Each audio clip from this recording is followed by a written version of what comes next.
అన్నయ్య గురించి చెప్పాలంటే మామూలుగా మనం మన అమ్మమ్మ నానమ్మ చీరలు నెక్స్ట్ జనరేషన్కి వెళ్తూ ఉంటాయి. తాతగారి వాచ్ ఇంక్ పెన్ను లేకపోతే అన్నయ్య సైకిల్ నెక్స్ట్ జనరేషన్కి వెళ్తూ ఉంటాయి. అవన్నీ తరతరాలు మారుతూ ఉంటాయి. దానికో వీలునామా అక్కర్లేదు, తరతరాలు మారే ఆస్తి.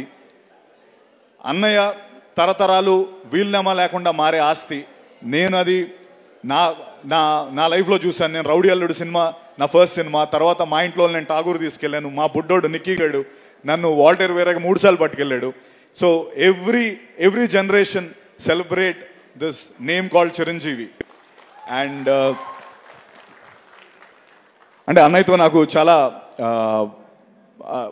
నేను చాలా దగ్గర నుంచి అన్నయ్యని ట్రావెల్ అయ్యాను. అయితే అంటారు కదా, నెవర్ మీట్ యువర్ హీరోస్ అంటారు. అది ఒక సేయింగ్ ఉంది, నెవర్ మీట్ యువర్ హీరోస్. ఎందుకంటే దూరం నుంచి మనం అభిమానించి ఆదరించే మన హీరోస్ దగ్గరికి వెళ్ళేటప్పుడు వీళ్ళు కూడా మనుషులేనా అని అనిపిస్తూ ఉంటుందని దాని గురించి చెప్పిన సేయింగ్.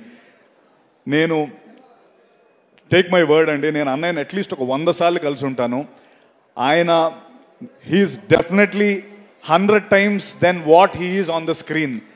అన్నయ్య 100 రెట్లు గొప్ప వ్యక్తి.